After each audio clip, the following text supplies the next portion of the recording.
16-year-old Yvonne Leroux attended a teen counseling session at the York Finch Hospital in Toronto, Ontario, Canada on November 29, 1972. Her mother Diana went to pick her up from the session, but was told by the attendant that Yvonne had just left. Yvonne Leroux was last seen around 10 p.m. walking in the Oakdale Road and Finch Avenue West in Toronto, Ontario, Canada. The next morning, her body was found by a passerby in the township of King off of 16th Side Road just east of Jane Street. Allegedly, the man who found her body was heading to work at an estate that was on a dead-end road when he passed another vehicle, which struck him as odd, and then he came across Yvonne's body slumped in the middle of the road. He thought she'd been shot in the head by the amount of blood that was there. He phoned police and they arrived on the crime scene. After an autopsy, it was revealed that Yvonne had been beaten to death by blunt force trauma to her head and sexually assaulted. For many years, many decades actually, nobody knew who killed the 16-year-old, and her family went without answers. Despite decades of investigation and multiple appeals by police on behalf of her family, and media coverage from both at the time and subsequent stories, as well as a $50,000 reward that was issued twice by York Regional Police Services, answers did not come until, nearly 51 years after she was last seen alive, York Regional Police detectives announced that in 2023 that they finally knew who had killed the North York teenager, Yvonne Leroux. Thanks to decades-old DNA evidence, a break in the case came when investigators used genetic genealogy. Welcome back to Unjust Crimes. My name is Michelle, and this is the murder of Yvonne Leroux of Toronto, Ontario, Canada. Have I mentioned how much I love genetic genealogy? I love how more and more cold cases are being solved, and this story is one of them. It's quite amazing that police have finally been able to solve the murder of a teenager that happened 51 years earlier. Just imagine, 5 decades. Besides the murder itself, of course, the saddest part is that many family members have passed away after so many decades and never learned what happened to their loved ones. Another sad thing in a lot of these cases that drag on for decades is that many times those responsible have also too passed away, and justice cannot be had for the family. But maybe now that police have this technology at their fingertips, it will become harder and harder for culprits to get away with their crimes and for cases to run cold. Unfortunately, there is not a whole lot of information available on Yvonne that I could find. I mean, she was murdered in 1972, which was almost 53 years ago. I think what intrigues me so much about these cold cases that genetic genealogy is cracking is the amount of time that has passed, but police are still able to apply this technology and catch the culprits decades. In this case, half a century later. It's absolutely amazing. Yvonne Leroux was born to parents Diana and Jerry Leroux.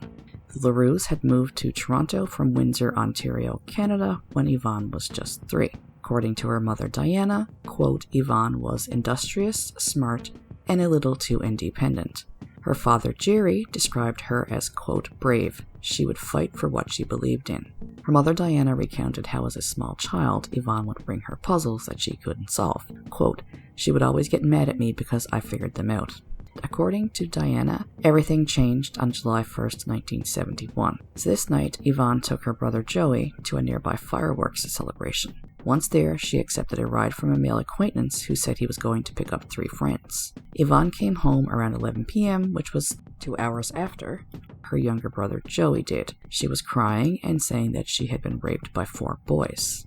Police reports show charges were laid, but eventually withdrawn for whatever reason in December in 1971. And that's when things really changed for Yvonne. She took her dog and she ran away from home. Her mother recounted how, quote, all I did was drive around looking for her. I was very upset. A few months later, a relative in Windsor said that she'd seen Yvonne in town. But despite spending hours scouring the border town, Diana could never find Yvonne. But 9 months after she'd ran away, Yvonne came home.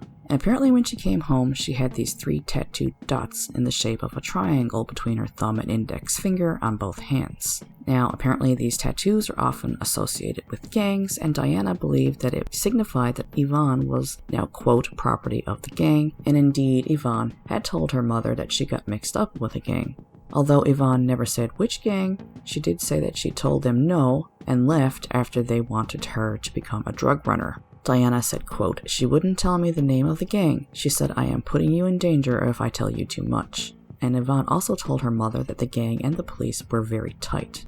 Yvonne also dropped a bombshell on her mother and revealed that she was pregnant, and she wanted her mother to sign documents to help her get an abortion, which she did, and Yvonne had the abortion at the York Finch Hospital soon after. Allegedly, also, when Yvonne had come back home from running away after those 9 months, she had become involved in the drug scene and experimented with drugs. According to Diana, though, Yvonne was trying to piece her life back together. She had started attending high school again at Emory Collegiate on nearby Weston Road. She got a job at Garrett Manufacturing in Rexdale, and she was going to teen counseling at the York Finch Hospital. But for the time after Yvonne returned home and her murder, which was about 5 months, Diana said that her daughter lived under the very real threat of this gang. Diana said that she drove and picked up her daughter each time she needed to leave the house or needed a lift. When Diana and Yvonne told police, Diana said that one detective told her, quote, "If it was my daughter, I wouldn't let her out of my sight." Now, reportedly prior to her murder, Yvonne had been living with a friend's family, the Gretches, and dating a man older than her named Donald Ranger. Now, I have no idea why she wasn't living at home.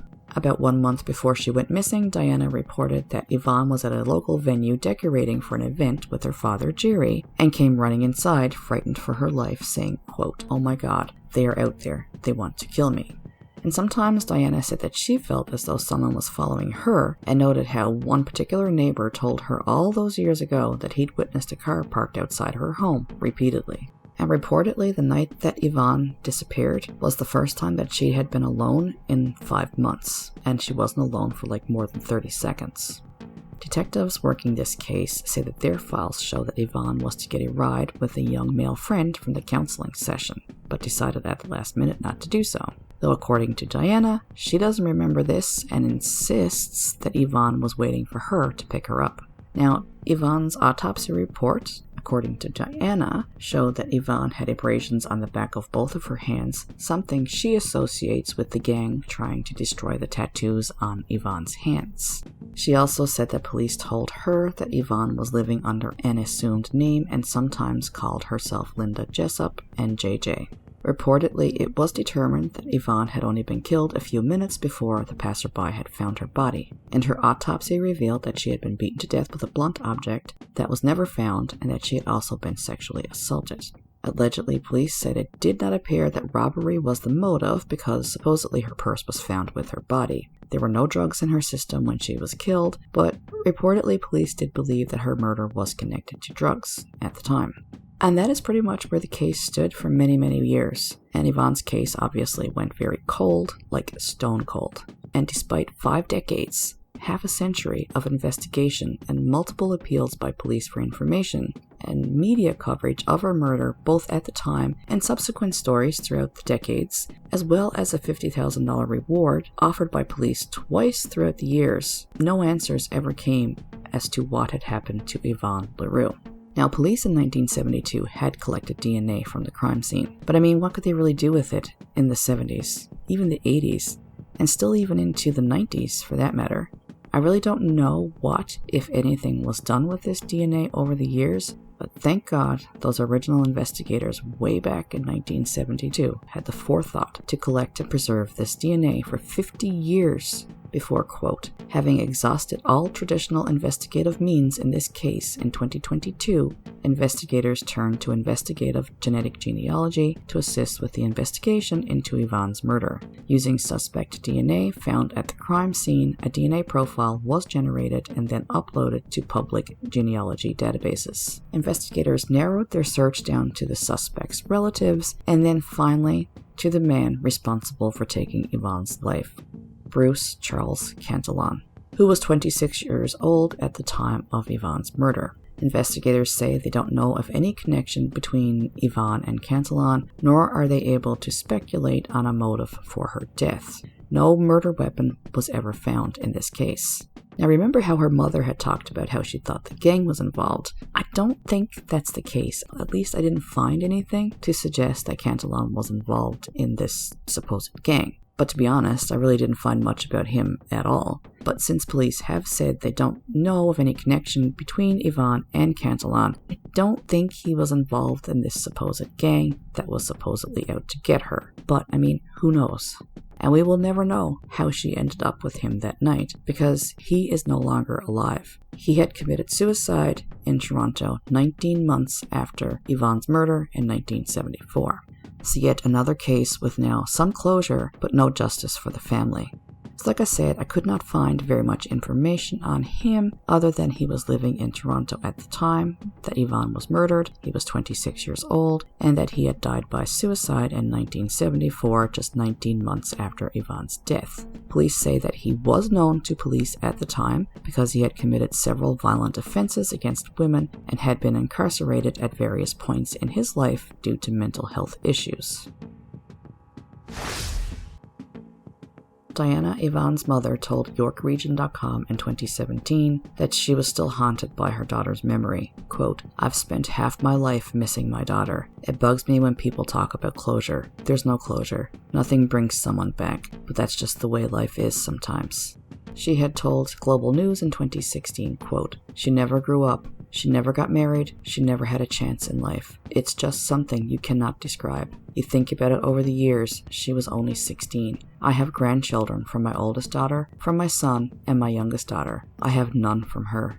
Jerry, Yvonne's father, said that he feels as though he's been left in limbo since the day of her death. Quote, "I will never get over it. It feels like you are left hanging out in the open air. You're lost and no one is willing to help." When the announcement came back in October of 2023 that police had finally cracked Yvonne's case, her family issued a statement that police read during their press conference. Quote, "Yvonne is far from forgotten. This has affected our family through many generations. For over half a century, our family has wondered. Getting some answers will never change what happened or bring her back. The case has remained a focus of attention in family gatherings and beyond, and has brought experiences we would not wish on anyone. Unfortunately, this news came late as many of our family members have recently passed." Deputy Chief Alvaro Almeida called the murder of Yvonne Leroux, quote, "cruel and ruthless. I can't imagine living how difficult it must have been living all those years with such a loss and not knowing all this time who was responsible." 51 years is a very, very long time. Half a century. More than half a century, technically. Police say that if Bruce Cantillon was alive today, he would have been charged with murder. They say that his relatives have been cooperative with police, though investigators stress the immense toll that Yvonne's death has taken on her family. They also said that it's been hard on his family too. Quote, "Learning 51 years later that someone they knew had done something so horrible, it's not easy for them either." And I think that's something that a lot of people forget about. You know, oftentimes, most times, when discussing a murder, we're focused on the family members who are left behind. And we don't really think about the families of the person who committed these crimes, but yeah, it's hard on them too. They go through a lot too. We will never know how Yvonne ended up with Bruce Cantillon that night, but at least, if nothing else, her remaining family now knows who did this to her. And I think it's important to highlight cold cases that are being solved by genetic genealogy. Well, if for nothing else, they give other families in similar situations hope. Hope that one day soon, their case may be solved too.